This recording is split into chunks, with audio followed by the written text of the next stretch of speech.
ഇനി നമ്മൾ ചെയ്യുന്നത് class 7 chapter 1 page number 20 figure it ഔട്ടിലെ ക്വസ്റ്റ്യൻ നമ്പർ 12 ആണ്. അപ്പോൾ ക്വസ്റ്റ്യൻ എന്താണെന്ന് നോക്കാം.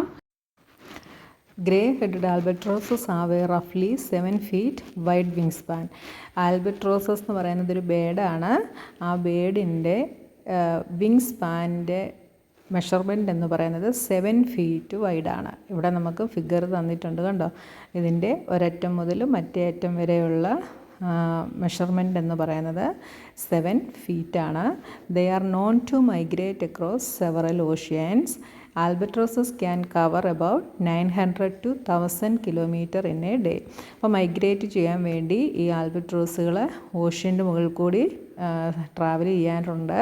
അപ്പോൾ ഒരു ദിവസം 900 തൊട്ട് 1000 kilometer വരെ ഈ ആൽബട്രോസസുകൾക്ക് കവർ ചെയ്യാനായിട്ട് സാധിക്കും, അല്ലെങ്കിൽ സഞ്ചരിക്കാനായിട്ട് സാധിക്കും. One of the longest single TRIPS recorded is about 12,000 kilometer. അതായത് ഏറ്റവും കൂടുതൽ ലോങ്ങസ്റ്റ് ആയിട്ടുള്ള സിംഗിൾ ട്രിപ്പ് റെക്കോർഡ് ചെയ്തിരിക്കുന്നത് 12,000 kilometer ആണ്. അതായത് നോൺ സ്റ്റോപ്പായിട്ട് ഇത് ഫ്ലൈ ചെയ്തിട്ടുള്ളത് 12,000 kilometer ആണ്. How many days would such a trip take to cross the Pacific Ocean approximately.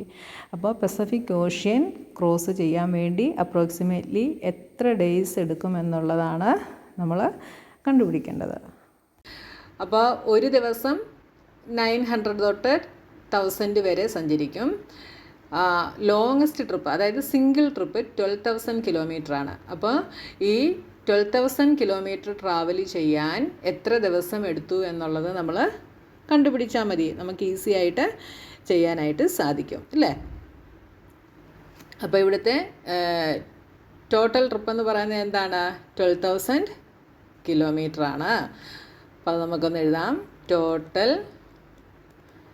Trip is equal to 12,000 kilometer. 12,000 kilometer.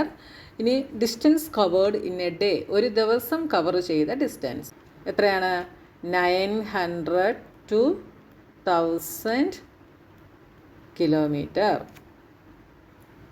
അപ്പോൾ നമ്മൾ ഈ 900 kilometer ഒരു ദിവസം, അതായത് ഒരു ദിവസം ട്രാവൽ ചെയ്യുമ്പോൾ എത്ര ദിവസം എടുക്കുമെന്നുള്ളതും കണ്ടുപിടിക്കണം.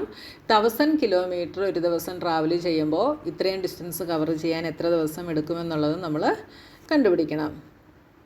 അപ്പോൾ estimated number of days if it flies 900 kilometer per day. അതായത് ഒരു ദിവസം, ഇങ്ങനെ എഴുതിയാൽ പെർ ഡേ എന്നാണ് വായിക്കുന്നത് കേട്ടോ. ഒരു ദിവസം 900 kilometer ട്രാവൽ ചെയ്യുകയാണ് എങ്കിൽ എസ്റ്റിമേറ്റ് ചെയ്യപ്പെടുന്ന ദിവസങ്ങളുടെ എണ്ണം അതായത് ഈ 12,000 kilometer എത്ര ദിവസം കൊണ്ട് ട്രാവൽ ചെയ്യുമെന്നുള്ളതാണ് നമ്മൾ കണ്ടുപിടിക്കുന്നത്. അപ്പോൾ എന്ത് ചെയ്താൽ മതി? ഈ 12,000-നെ 900 കൊണ്ട് നമ്മൾ ഡിവിഷൻ ചെയ്ത് കഴിഞ്ഞാൽ നമുക്ക് ആൻസർ കിട്ടും. എന്ത് വരും? ഈ 2 സീറോയും ഈ 2 സീറോയും നമുക്ക് കട്ട് ചെയ്യാം. ഇനി 120 ഡിവൈഡഡ് ബൈ 9. 1 9 3 30 27 3 ഇവിടെ പോയിൻ്റ് ഇട്ടിട്ട് ഒരു സീറോ ഇട്ട് കൊടുക്കുന്നു. എഗെയിൻ 30. അപ്പോൾ ഇതിങ്ങനെ എന്ത് ചെയ്യും? നീണ്ടു പോവും. അപ്പോൾ നമുക്ക് എന്തെഴുതാം? 13.3 days എന്നെഴുതാം. ഓക്കെ, ഈ 13.3 എന്നുള്ളത് നമുക്ക് വേണേൽ 14 days എന്നങ്ങ് എഴുതാം കേട്ടോ. അപ്പോൾ നമ്മൾ ഒരു ദിവസം 900 kilometer ട്രാവൽ ചെയ്യുമ്പോൾ ഉള്ളതാണ് ഇപ്പോൾ എഴുതിയത്. ഇനി നമുക്ക് 1000 kilometer ട്രാവൽ ചെയ്യുമ്പോൾ എത്ര ദിവസം എടുക്കുമെന്നുള്ളതും കൂടെ നമ്മൾ കണ്ടുപിടിക്കണം. അപ്പോൾ estimated number of days if it flies 1000 kilometer per day. എങ്ങനെ കണ്ടുപിടിക്കാം? 12,000 ഡിവൈഡഡ് ബൈ 1000. ഈ 3 സീറോസും കട്ടാകുന്നു. അപ്പോൾ 12 days എന്ന് നമുക്ക് കിട്ടി. അപ്പോൾ പസഫിക് ഓഷ്യൻ ക്രോസ് ചെയ്യാൻ വേണ്ടി എത്ര ഡേയ്സ് എടുക്കാം? 12 തൊട്ട് 14 വരെ ഡേയ്സ് എടുക്കാം. 13.3 നമ്മൾ 14 എന്നങ്ങ് എടുക്കുന്നു കേട്ടോ. അപ്പോൾ 12 തൊട്ട് 14 days വരെ ഈ പസഫിക് ഓഷ്യൻ ക്രോസ് ചെയ്യാനായിട്ട്, അല്ലെങ്കിൽ 12,000 kilometer കവർ ചെയ്യാനായിട്ട് എടുക്കും. അപ്പോൾ എന്തെഴുതാം? therefore it would take approximately 12 to 14 days for a grey-headed albatross to complete a 12,000 kilometer trip across the Pacific Ocean. മനസ്സിലായല്ലോ എങ്ങനെയാണ് ചെയ്യുന്നതെന്ന്.